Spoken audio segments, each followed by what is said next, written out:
누가복음 7장 11절에서 17절까지 말씀입니다.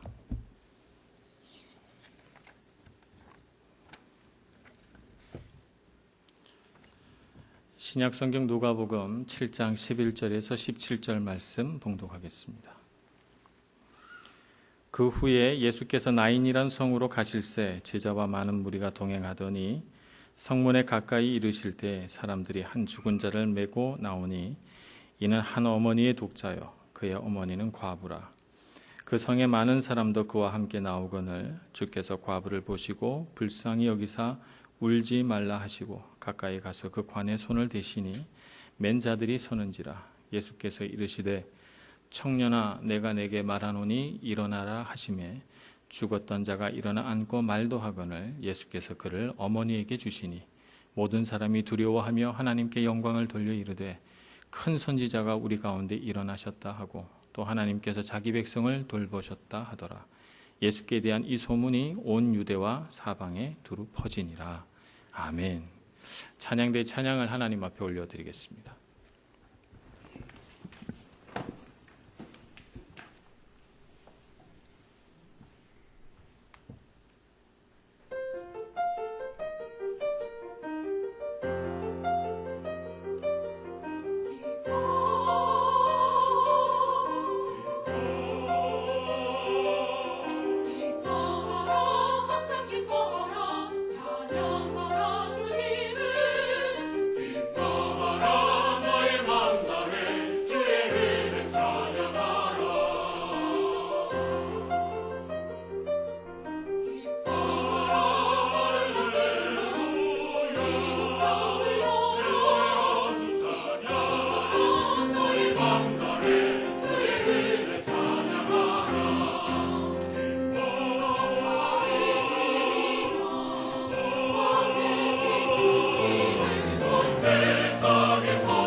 아멘.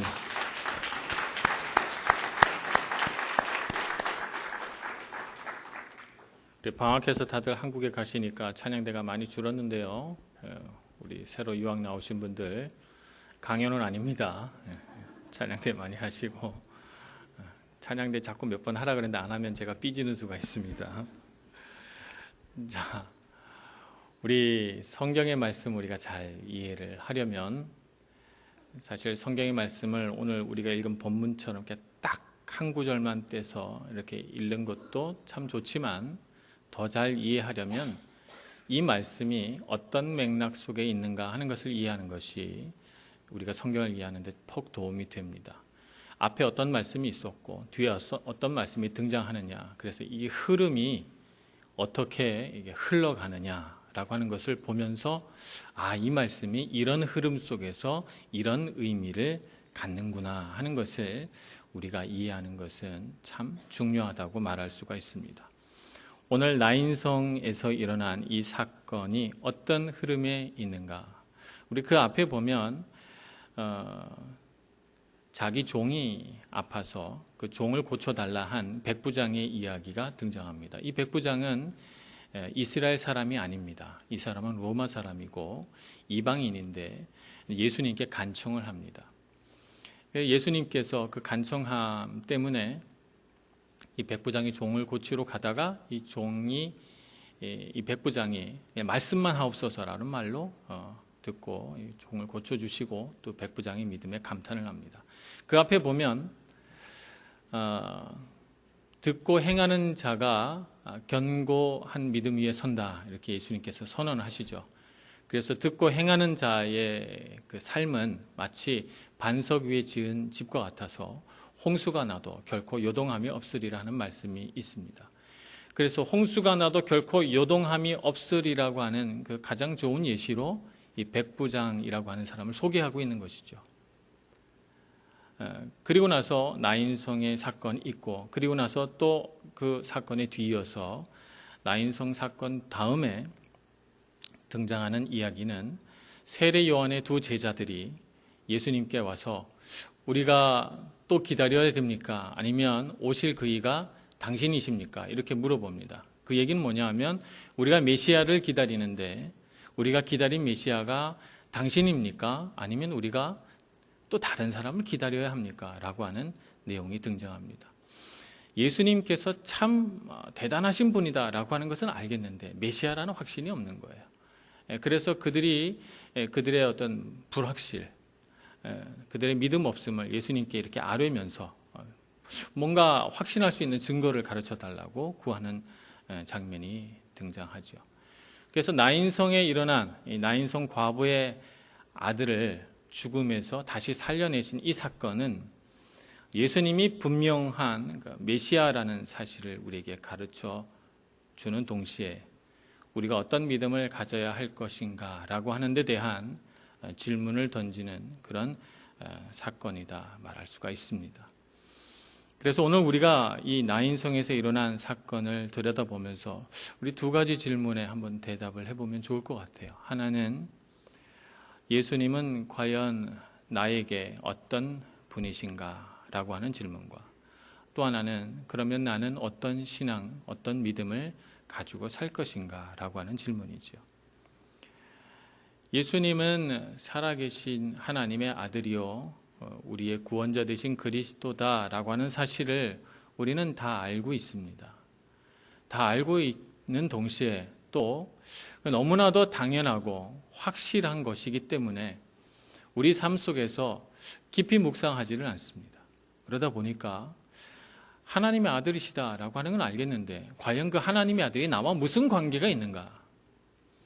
내 삶 가운데 과연 그분이 그리스도로서 어떤 일을 하시는가에 대해서는 이해함이 부족한 채 그냥 막연히 이렇게 고백하는 수도 있고 또 그리스도다, 하나님의 아들이시다 이렇게 말하면서도 정말 그럴까라고 하는 의심이 드는 때도 있습니다. 오늘 나인성의 장례 일행이 그 성에서 이렇게 나옵니다. 성의 성문을 통해서 장례 행렬이 나오는데 참 안타깝게도 과부의 외아들이 죽었습니다. 고대 사회에서 과부는 아무런 권한이 없습니다. 재산에 대한 권한을 행사할 수 없어요. 그래서 남편이 죽으면 그 아들이 있으면 아들이 그 재산을 물려받고 아들도 없으면 형제들이 그 재산을 다 나눠 갔습니다. 여자에게는 권한이 없는 거예요. 사회적인 권한도 없어서 사회 한 개인으로 이렇게 존중받지를 못합니다. 심지어 오병이어의 기적이 일어났던 그 들판에서 사람 숫자를 셀 때 여자들 숫자는 안 셌어요. 남자들 숫자만 쓴 겁니다. 그럴 정도로 사회적인 면에서 그리고 경제적인 면에서 여성들은 존중받지 못하던 시대, 이 여인에게 있어서 남편이 없다라고 하는 것은 인생의 큰 고난이 닥쳤다는 것을 의미합니다. 그러니 이 여인이 의지하는 아들, 그것도 하나밖에 없는 아들은 이 여인에게 있어서 거의 생명과 같은 존재입니다. 자신의 삶의 울타리요, 자신의 소망이요, 기쁨이요, 그리고 자신의 생명이라고 말할 수 있는 귀한 아들이죠. 이 하나밖에 없는 아들이 죽었다는 것은 이 여인에게 있어서 사회적인 생명, 경제적인 생명, 그리고 이 여인에게 있어서 어떤 소망을 주는 모든 것이 다 끊어져 버렸다는 것이죠. 아들도 죽었지만 사실 그 옆에서 눈물을 흘리며 애통해하는 이 여인도 죽은 것과 다름없습니다. 얼마나 불행하고 슬픈 장례 행렬인지 모르겠습니다. 이 장례 행렬이 나인성으로부터 나옵니다. 맞은편에서는 예수님이 제자들과 함께 가버나움에서부터 출발하셔서 나인성으로 들어오고 계십니다. 가버나움에서 이미 놀라운 이적들을 일으키시고 하나님의 그 놀라운 복음의 말씀을 들러 먹이시고 가르치셔서 그야말로 예수님은 생명이 가득 차고 예수님께 가르침을 받은 제자들도 그 얼굴에 기쁨과 환희가 가득합니다.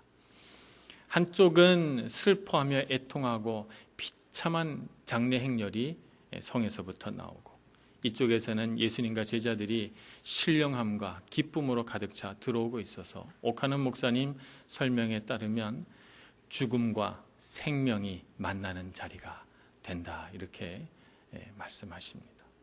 그야말로 죽음과 생명이 피해갈 수 없는 외나무다리에서 딱 마주친 것과 다름없는 그런 장면이 지금 나인성 바로 그 문 앞에서 벌어지고 있는 것입니다. 우리는 인생을 살아가면서 우리 삶에 참으로 이해할 수 없는 고통이 있다는 사실을 압니다. 정말 열심히 내가 살았는데, 내가 정말 착하게 살았는데, 내가 착하게 열심히 산 것대로 되지는 않습니다. 이 세상이. 어떤 사람은 정말 나쁜 꾀를 많이 내고 악한 일을 양심의 가책 없이 하는데도 그런 사람은 정말 망해야 되는데 꼭 그렇게 되지는 않는다는 것을 우리가 경험합니다. 그러다 보니 우리 마음속에 왜 세상은 이럴까라고 하는 그런 생각이 들고 그러다 보니 부지불식간에 찾아오는 이해할 수 없는 고난, 고통 앞에 하나님 왜 이런 일이 일어나야 됩니까? 라고 하는 기도가 터져 나오게 되는 것입니다. 이런 일들을 우리가 세상에 겪으면서 우리는 죽음이 권세가 있다는 것을 알게 됩니다. 아, 정말 권세가 있구나. 나는 그 권세 앞에 정말 꼼짝할 수 없는 존재구나 하는 것을 알게 되고 우리가 할 수 있는 일이라고는 슬퍼하고 비통해하는 일밖에 없다는 것을 알게 됩니다. 그러한 우리의 삶 앞에 예수님께서 오시는 것입니다. 예수님께서 오셔서 예수님 앞에 놓여있는 이 죽음의 권세, 이 지옥의 권세를 예수님 발 앞에 깨트려 버리십니다. 예수님이 가시는 곳 어디서든지 그 죽음의 권세는 부서지고 깨트려지고 망해버립니다. 오늘 나인성에서도 바로 그러한 예수님의 권세와 능력이 발휘되는 것을 봅니다. 우리를 감싸고 돌면서 정말 능력이 있다고 우리에게 말해주고 있는 이 수많은 죽음의 권세, 고통과 괴로움의 권세들을 예수님은 깨트려 버리시기 위해서 이 땅에 오셨습니다. 오셨는데 어떻게 하면 더 이상 그런 권세에 묶이지 않고 그 권세에 갇히지 않고 고통받지 않을 수 있을까? 히브리서 4장에서는 이렇게 말하고 있습니다. 잠깐 히브리서 4장 15절, 16절 말씀을 봉독하겠습니다. 우리에게 있는 대제사장은 우리의 연약함을 동정하지 못하실 이가 아니요 모든 일에 우리와 똑같이 시험을 받으신 이로되 죄는 없으시니라.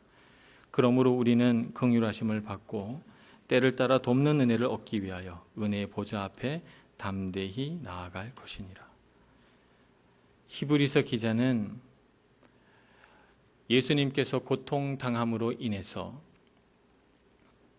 우리가 겪고 있는 이 세상의 모든 괴로움과 고통의 문제가 해결됐다고 말하고 그분 앞에, 그 모든 문제를 해결하신 그분 앞에 나아가면 우리는 은혜를 누릴 수 있게 된다고 말합니다. 예수님께서는 굳이 이 세상에 오셔서 십자가를 지지 않으셔도 됐어요. 패션 오브 크라이스트에 보니까 예수님께서 십자가를 지고 가다가 골고다 언덕에서 탁 넘어지셔서 너무 괴로워하시니까 그 주변에서 막 울면서 따르던 여인 중에 한 사람이 가서 꼭 십자가를 지셔야 하느냐고, 당신의 권세로 이 모든 것들을 다 벗어버리고 다르게 하실 수는 없느냐고 물어보는 장면이 기억이 납니다. 예수님에게 충분히 그런 능력이 있고 그런 권세가 있으십니다. 그러나 예수님은 그렇게 하지 않으시고 이 세상의 모든 고통, 죽음과 괴로움과 지옥의 권세를 다 모아서 그것을 십자가로 그분의 어깨 위에 짊어지고 가십니다. 죽음이 권세가 있다고 믿고 그 밑에 눌려서 절대 나는 이 고통과 괴로움의 권세에서 벗어날 수 없을 거라고 믿는 그 모든 사람들 앞에서 예수님은 이 죄 없으신 분이 십자가를 지고 골고다를 올라가시는 것이죠. 그리고 그 위에 달려 죽으심으로써 마치 죽음이 승리한 것처럼 보이나 그러나 3일 만에 다시 부활하셔서 그 모든 권세를 깨트리시고 부숴버리시고 우리에게 참 자유와 생명을 나누어 주십니다. 오늘 우리는 예수 그리스도를 어떤 분으로 여기고 받아들여야 할까요? 바로 나의 죽음의 권세를 깨트리시는 분, 내가 절대 될 수 없을 거라고 믿고 내가 절대 이겨낼 수 없을 거라고 믿었던 인생의 모든 괴로움과 고통과 지옥의 권세를 깨트리셔서 나를 자유케 해주시는 분, 나에게 생명을 주시는 분으로 기억해야 할 것입니다. 그래서 그분이 걸어가신 십자가를 바라보면서 그 십자가만 붙들면 나에게 생명이 오리라 라고 하는 소망과 바람을 가지시고 주님을 쫓아가시는 여러분들 다 되시기를 축원합니다. 그분을 바라보면서 우리는 어떤 믿음을 가져야 할까요?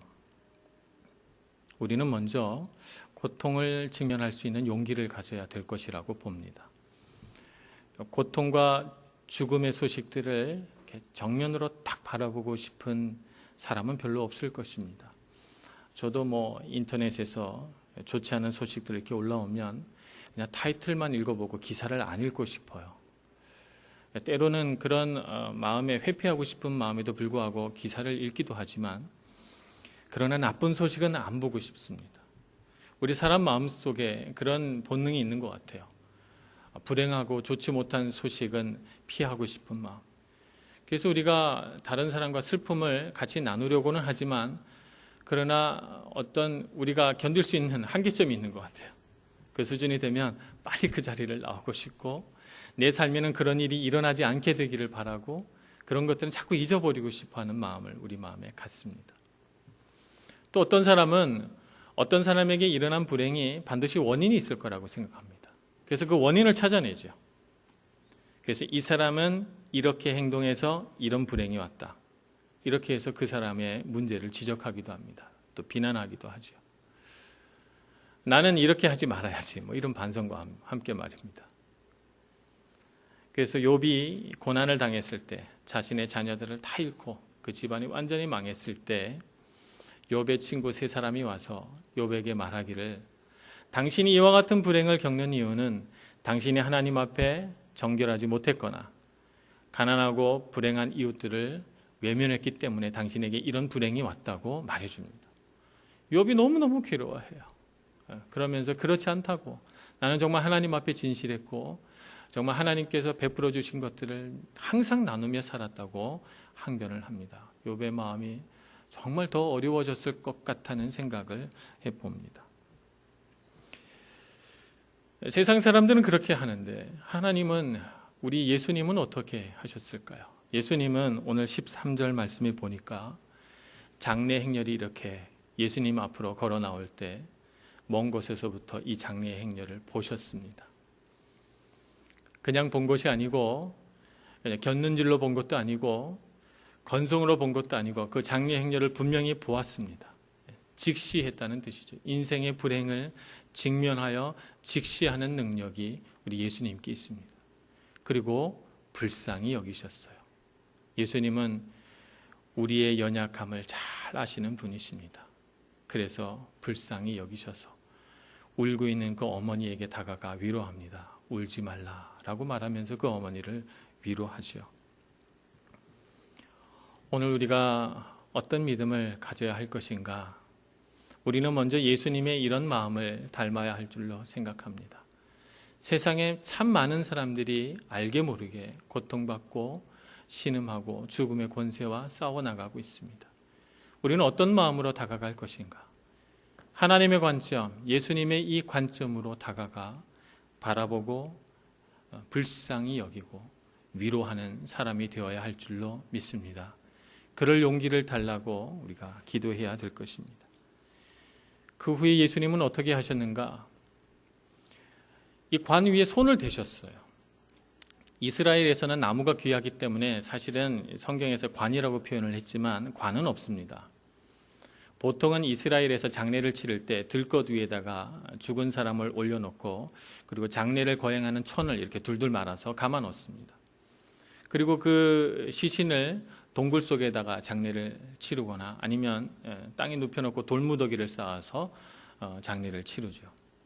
이런 방식이 그들의 장례 형식이기 때문에 사실은 관 위에다가 이렇게 손을 얹은 것이 아니고요. 죽어있는 사람, 그래서 사람들이 어깨에 메고 있는 이 시신 위에다가 손을 얹어서 기도하시고 이 청년을 다시 살아나게 하십니다.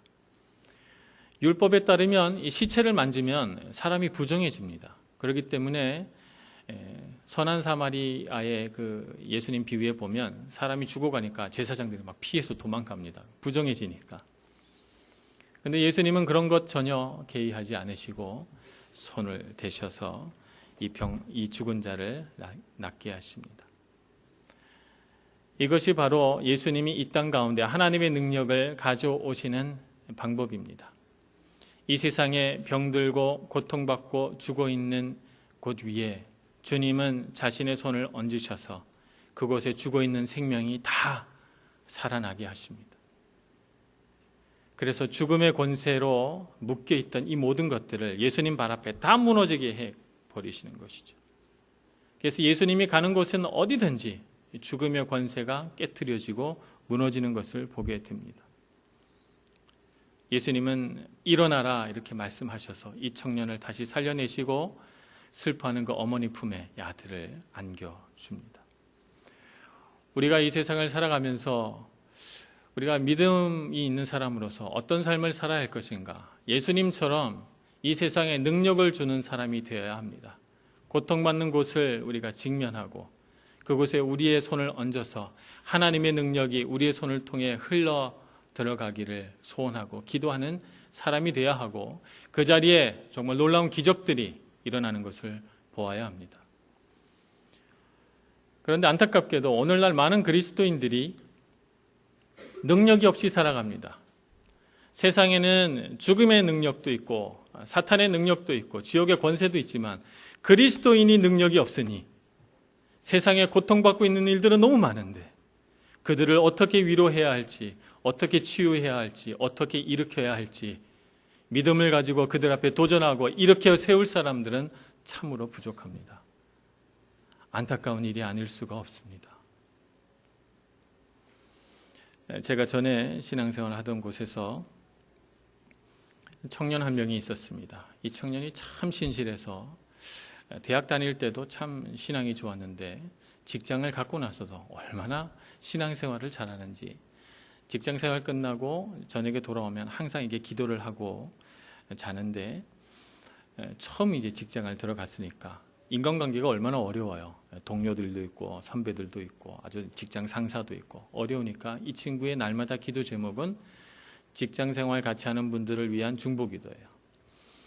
어느 날 이렇게 기도하는데 같은 부서에 있는 어떤 여자분, 좀 나이가 있어서 결혼 생활 좀 하신 분인데 그분이 자꾸 생각이 나서 그분 기도를 할수록 마음이 굉장히 간절해지고 기도를 많이 했다고 그래요. 이 친구가 워낙에 이제 부지런하니까 아침에 일찍 일어나서 한 30분 정도 일찍 회사에 가서 복사실에서 이렇게 복사를 하고 있는데 우연하게도 어젯밤에 기도했던 그 여자분이 복사실로 들어왔어요. 그래서 마음 가운데 뭔가 이분에게 말을 해야 되겠다는 생각이 들었답니다. 그래서 안부를 묻고 그러다가 남편분 요새 어떻게 지내세요? 잘 지내고 계세요? 라고 물어봤다고 해요. 잠시 아주 어색한 정적이 흐르더니 갑자기 여자분이 우시는 거예요. 이 청년이 너무 당황해서 무슨 일이냐고 이렇게 물어봤더니 결혼 생활 해오는 동안 남편과 계속 갈등하면서 마음속에 이 여자분이 눈물이 가득 찬 거예요. 너무 고통을 많이 받았어. 그래서 어젯밤에는 정말 고통 가운데 생각하기를 내가 이혼해야 되지 않을까 하는 생각을 하면서 혼자서 잠을 못 이루고 많이 울었다는 거예요. 그래서 잠을 잘 못 자고 아침에 일찍 일어나서 이렇게 왔는데 남편에 대해서 물으니까 이 여인이 가슴이 탁 막히면서 눈물이 폭포수처럼 쏟아져 나온 거죠. 이 청년이 그 순간 알았습니다. 하나님께서 이 여인을 위로하라고 나를 보냈구나 라고 하는 것을 깨닫고 15분 정도밖에 되지 않는 시간을 쪼개서 그 여인을 위해서, 그 여자분을 위해서 잠깐 기도하면서 하나님의 능력을 흘려보내주고 위로해주고 소망을 갖게 해줬습니다. 이 여자분이 어떻게 됐을지는 알 수 없습니다만 그분의 미래는, 그러나 우리가 분명히 한 가지 확실한 것은 하나님이 고통받고 있는 이 여인을 하늘에서 보셨다는 것이고 어떻게 하면 저 여인을 위로할까 생각하시고 하나님의 사람을 택해서 그 여인에게 보내셨다는 사실입니다. 우리가 그런 능력을 세상 가운데 가져야 되지 않겠습니까? 오늘 우리에게 수많은 사람들을 하나님께서 보내시고 위로하시고 치료하도록 우리를 사용하고자 원하십니다. 우리는 능력 있는 사람이 되어야 합니다. 제가 전에 얘기한 적이 한 번 있을지 모르겠는데요. 10년이 넘게 누워있는 남편분이 있는 그런 권사님이 계셨습니다. 남편분이 한 10여 년을 꼼짝없이 이렇게 누워서 주는 음식 받아 먹어야 되는 분이시라 운동이 부족하니까 죄송합니다. 부족하니까 이게 자꾸 몸이 불어나셨어요. 몸무게는 무거워지는데 이 권사님 자꾸 늙어가잖아요. 10여 년을 혹시 남편 등에 이 등창이라도 생길까봐 이쪽으로 뒤집어서 닦아주고 저쪽으로 뒤집어서 닦아주고 아침에 한 번, 점심에 한 번, 저녁에 한 번, 이게 이제 이 권사님의 일이에요. 그러다 보니까 어깨가 다 망가졌어요. 그래서 맨날 이렇게 교회 오면 어깨를 이렇게 주무르세요. 어깨가 아파가지고 성령 강림 주일이 돌아와서 교회에서 이제 밤에 이제 늦게 기도하는데 그날 이게 불을 다 꺼놓고 성도들이 같이 기도하는데 제가 그 권사님이 어둠 속에 이렇게 보였습니다. 근데 자꾸 제 마음 가운데 리노야 가서 저 권사님의 등에 손을 대고 기도해 주거라 라고 하는 이런 하나님의 음성이 들리는 것 같아요. 부담감이 막 찾아와요. 여러분 다 아시겠지만 제가 굉장히 수줍어하는 성격이잖아요. 부끄러움을 굉장히 많이 타는 성격입니다. 저 그런 거 잘 안 합니다. 네. 그런데 자꾸 부담이 오는 거예요. 그래서 어둠 속을 제가 계속 보다 보면서 제 개인 기도가 안 돼요. 막 자꾸 가서 기도해야 될 것 같은 생각이 들어서 말이죠. 그러다가 제가 굉장히 오랫동안 고민하다가 자리를 박차고 일어나서 그 권사님 뒤에 앉아서 권사님 등에다가 손을 이렇게 양손을 얹고 기도를 해드렸습니다. 기도를 하는데 마음이 이렇게 울컥하고 정말 이 권사님이 갖고 있는 인생의 괴로움과 그 고단한 삶이 막 이해가 되는 거예요. 그래서 정말 제 일이 아닌데 제가 막 울면서 기도를 했습니다. 세월이 많이 지났어요. 세월이 많이 한 4년 정도 지난 것 같습니다. 그리고 나서 제가 여기 밀라노로 오게 됐을 때 송별회하는 자리에서 권사님이 제 옆에 앉으시더니 목사님 그날 기억나세요? 이렇게 물으시더라고요. 왜 기억이 안 나겠어요? 저에겐 너무나도 선명하죠. 권사님 그날 목사님이 제 등에 손을 얹고 기도할 때 등에 전기 같은 게 왔어요. 그래서 제 마음 가운데 정말 하나님이 나를 기억하셨다, 사랑하셨다 하는 생각이 들어서 너무 마음이 감격이 되고 기뻤다 하는 이야기를 저에게 해주시더라고요. 제가 어찌 알겠습니까? 하나님의 방법을. 하나님께서 가라 하면 가고 서라 하면 서는 것이 우리 기독교인의 삶이 되어야 할 줄로 믿습니다. 주님께서 우리에게 누군가를 치료하라고, 누군가를 위로하라고 말씀하시면 우리는 어찌해야 합니까? 우리는 능력을 행하는 자가 되어서 하나님께서 가라 하신 그곳에서 능력을 행하는 사람이 되어야 할 줄로 믿습니다. 예수님께서 나인성에서 고통받고 있는 한 어머니를 보시고 그 아들을 살려주신 것처럼 오늘 우리도 우리 발걸음이 닿는 곳은 어디서든지 죽음의 권세는 무너지고 지옥의 권세는 깨트려지고 하나님의 나라, 하늘의 권세만이 선포되게 하는 그런 기독교인이 되어야 할 줄로 믿습니다. 성지순례를 가니까 감람산에서 건너편을 내다보니 황금문이라고 하는 문이 보였습니다. 석조 건물로 크게 지은 문인데 예수님이 재림하는 그날 그 문을 통과하는 사람은 다 부활한다고 합니다. 그러니까 사람들이 부활하는 그날, 예수님께서 오시는 그날 부활하려고 죽으면 다 그 앞에다 묻어달라고 했다는 것입니다. 그래서 황금문에서부터 죽은 사람들이 넘쳐나서 감람산 기슭까지 전부 무덤이에요. 전부 무덤이에요. 제가 그날 밤에 자려고 누우니까 자꾸 그 장면이 생각이 나요. 우리가 참 천국 가기를 소망합니다. 천국은 죽어서 가는 곳이 아닙니다. 이 세상은 고통과 괴로움 속에서 죽음의 권세에서 벗어나지 못하다가 죽어서 가는 곳이 천국이 아닙니다. 우리는 죽어서도 물론 천국 가야 되겠지만 살아서 누려야 하는 곳이 천국입니다. 죽어서 갈 생각하지 말고 살아서 내가 디디는 발밑에 죽음의 권세가 무너지고 하나님의 나라가 세워지고 천국이 임하게 되는 것을 보는 여러분 되시기를 축복합니다. 여러분이 가는 어느 곳에서든지 생명의 역사를 일으켜 가시는 저와 여러분 모두가 되기를 간절히 축원합니다. 기도하겠습니다. 은혜가 많으신 하나님, 하나님의 크신 역사를 바라보며 저희들도 예수 닮는 사람이 되어 우리 삶의 각 상황에서 능력을 행하는 그리스도인이 되기를 소망합니다. 저희들에게 믿음을 주시고 그 믿음으로 나아가 죽어가는 자를 살리고 병든 자를 치유하며 시리에 빠진 사람을 다시 일으켜 세우는 놀라운 믿음의 역사, 놀라운 그리스도의 역사를 일으켜가는 저희들 되게 하여 주시옵소서. 예수님의 이름으로 기도합니다. 아멘.